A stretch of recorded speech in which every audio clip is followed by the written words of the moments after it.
Yo, what's up, everybody? It's your boy Franklin here, and I'm here to talk about Pokemon Home. Now, Game Freak never ceased to amaze me with what their initial intentions were when Pokemon Sword and Shield were in the works and eventually was released in November of 2019.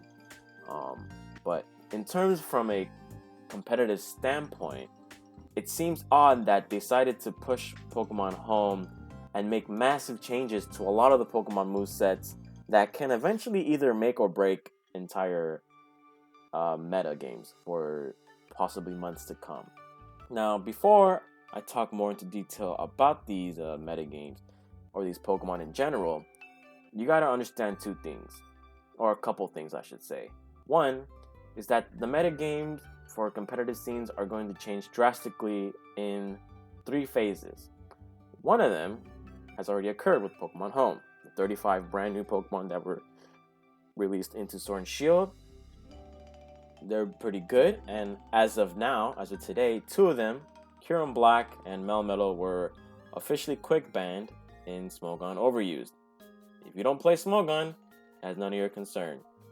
But it just goes to show what Game Freak really doesn't understand what a competitive balanced game is. Second of all, you have to understand that the metagames are going to evolve yet again with the DLC dropping with Wave 1 and Wave 2. Wave 1, we're getting random Pokemon such as Volcarona, Talonflame, Kingdra are coming back, and they get updated movesets.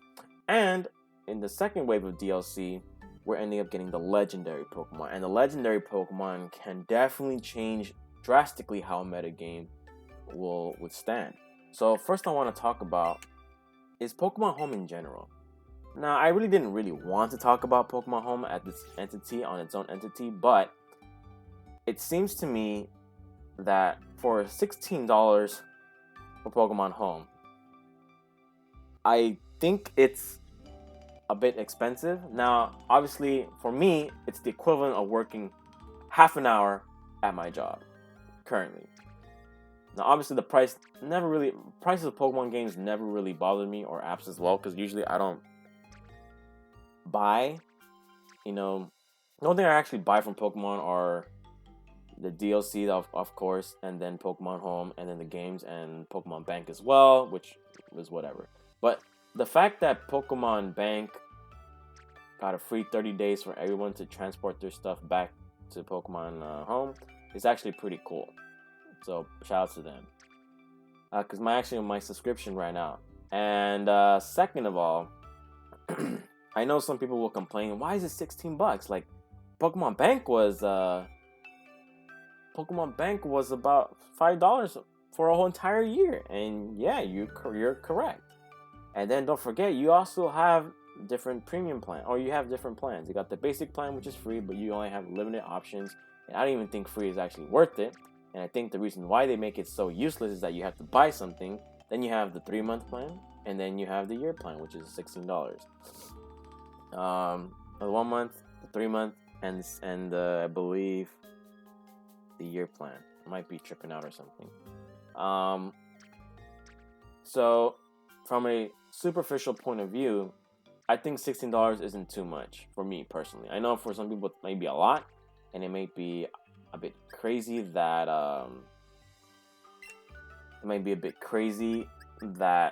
it is really expensive. But you gotta understand, this is on the Switch now, and it's very updated compared to what we had in Bank. So you have to understand from that point of view as well. And so a lot of cool things with Pokemon Home is that you get to mass release Pokemon, which is something that Pokemon really needed to do in the first place. There you go, National Dex order.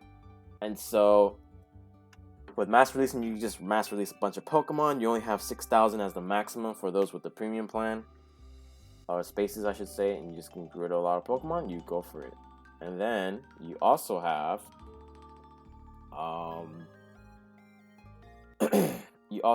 you can order stuff via whatever you can by filters, which is pretty awesome. Something that Pokemon Bank couldn't do, and that's great. And like I said, because on the Switch, a lot of people I think the issue is with a lot of people with Pokemon in this generation is that they have high expectations that it's on the Switch, and then the Switch had games like Mario Odyssey and Breath of the Wild, which were exceptionally the standard of what Switch games should look like and how they should run. And then Pokemon comes in and changes all that. So I do sympathize with the fans where they do expect a lot of good things from Pokemon, especially in this generation with the Switch, and I understand that too. But of course, Game Freak makes some very questionable decisions.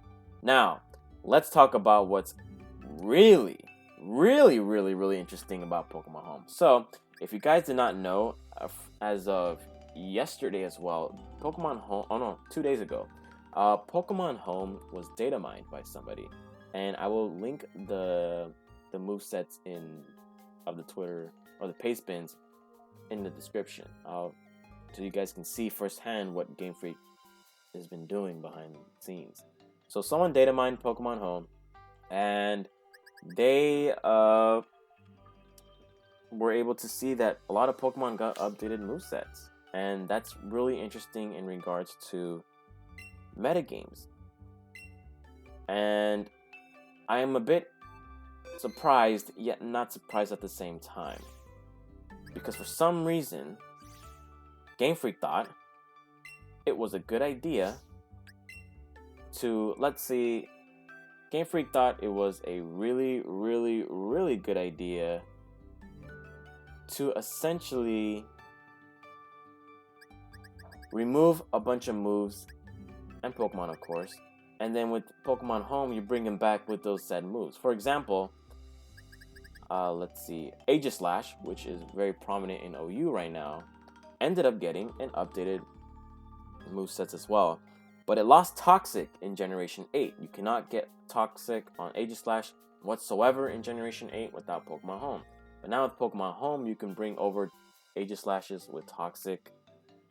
And it just baffles me, like, what was the main question for me was, well, what was the point of what was the exact point of bringing all these Pokemon back?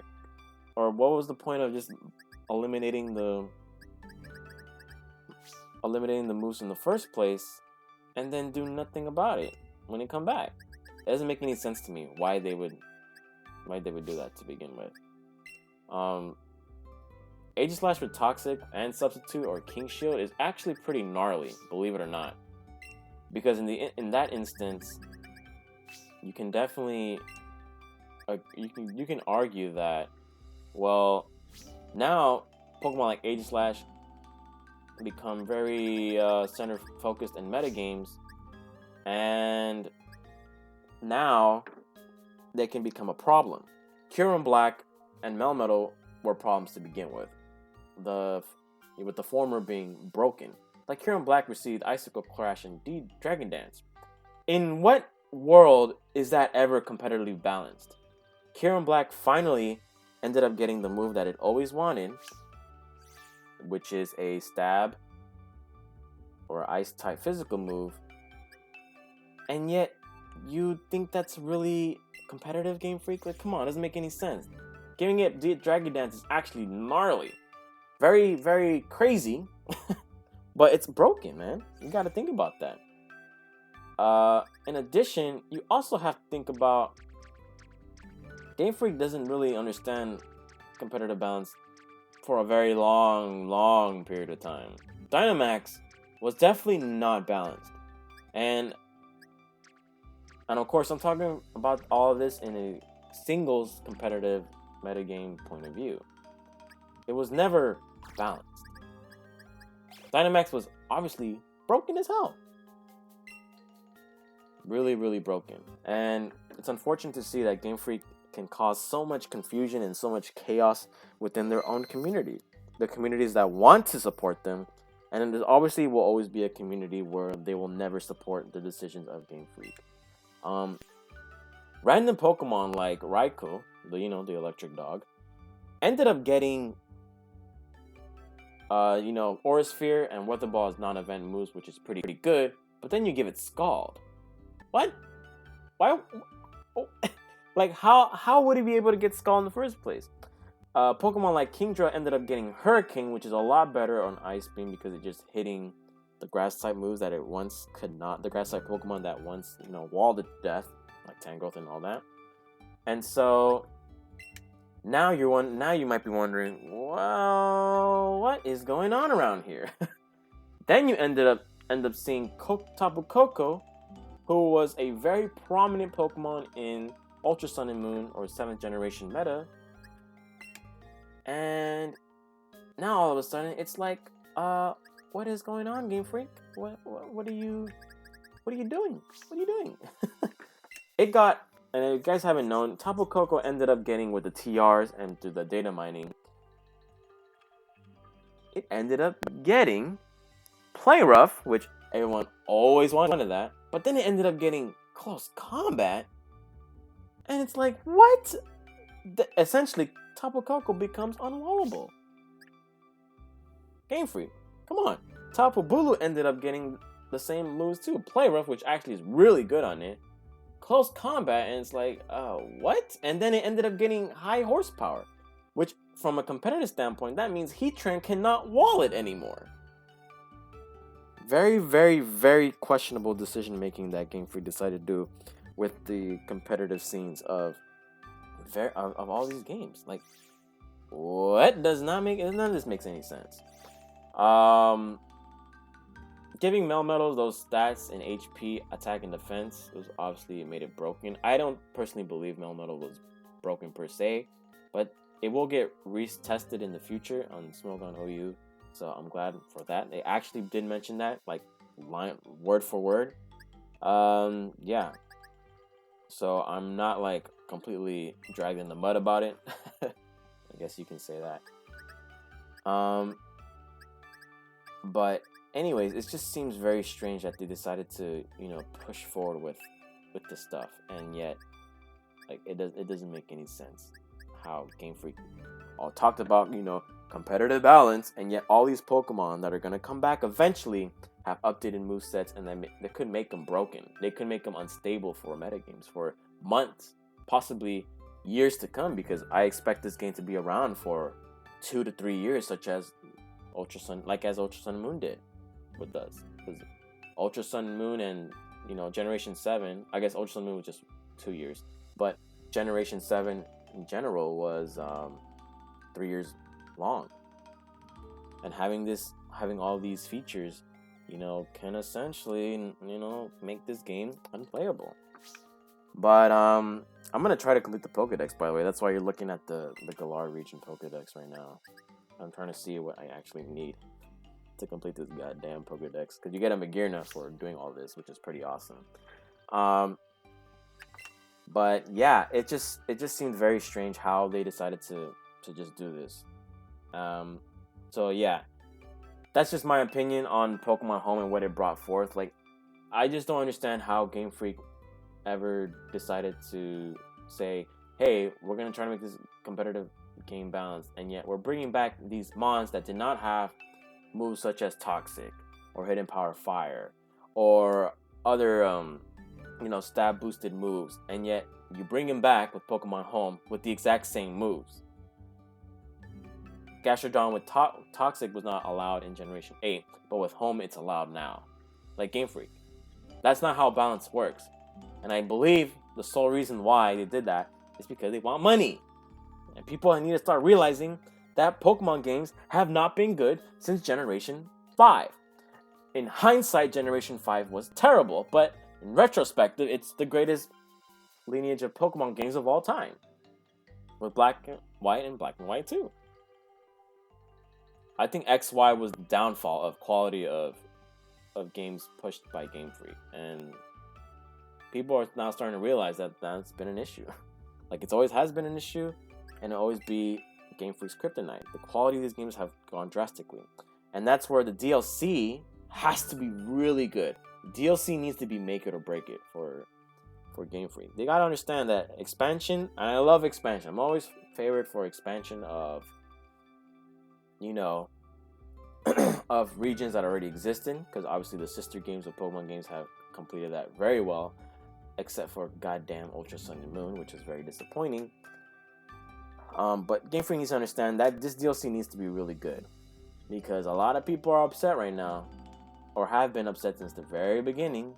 I know Game Freak can give two fucks about it, but they gotta do better. They really gotta do better than that. So, anyways, guys, that's just a little video. It just doesn't make any sense how, for me, like I said, Game Freak talks about all this balance and making Pokemon viable, and yet they bring the same Pokemon back with the exact same movesets with Pokemon Home.